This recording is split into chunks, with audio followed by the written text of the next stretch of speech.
Hello, I'm Meryl van der Merwe and I'm the instructor in the Computer Applications class. Just wanted to tell you a little bit about it and then show you inside the class. This class is designed to prepare your child for college and for the workplace.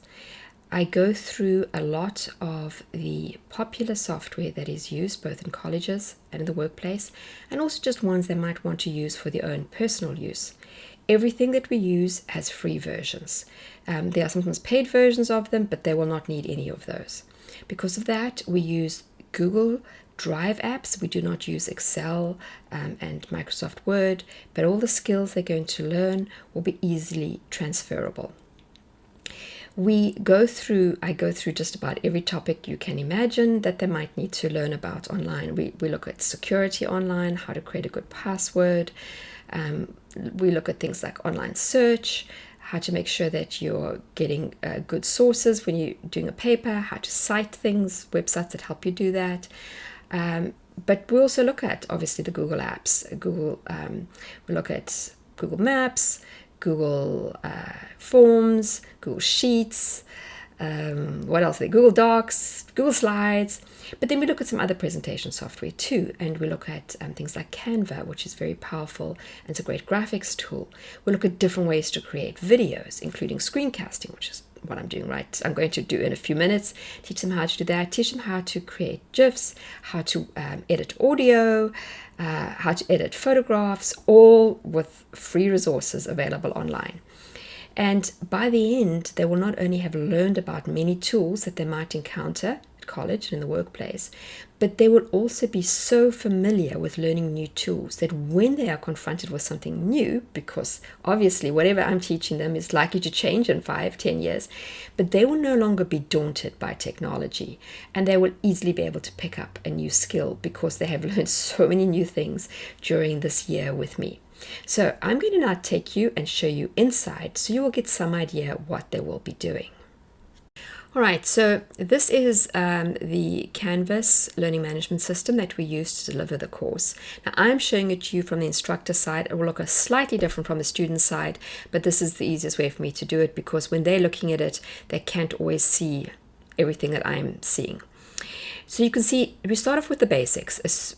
I don't assume anything, and the beginning is just all basic terminology, which if they know already, they'll be able to just whiz through. If they don't, there'll be videos they can watch. And I always give them this option of if you know it, just keep going, and if you don't, stop and watch.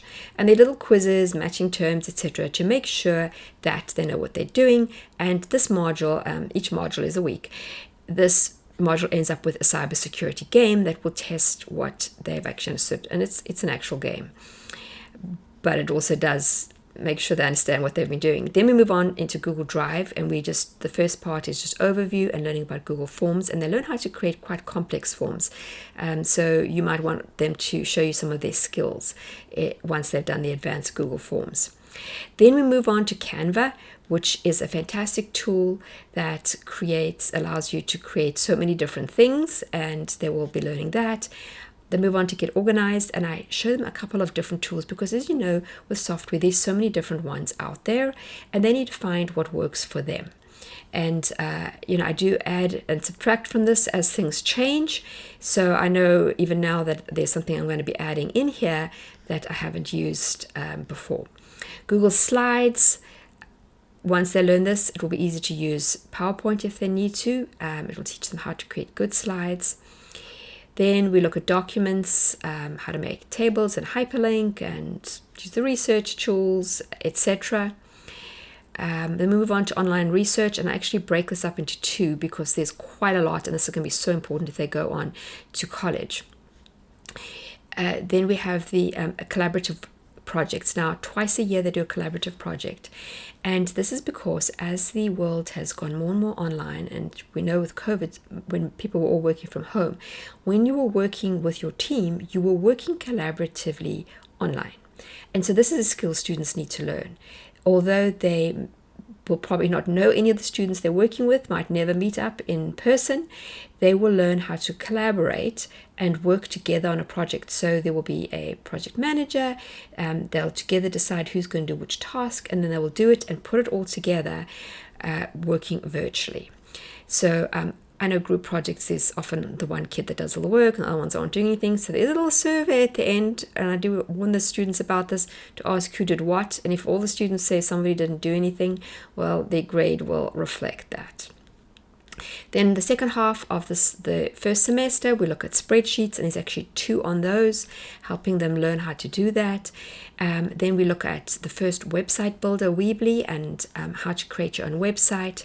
Then there is eMaze, which is presentation software again, more online research. Then we look at Trello, which you use a lot in businesses and is really useful.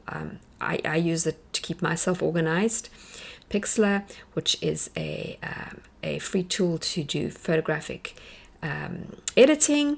And then we move on and they do another collaborative project, and these collaborative projects always use the tools that they've just been learning about. In the second semester, that's when we cover audio, we even cover online shopping, travel, how to book your travel, and some of the websites that are really good for that.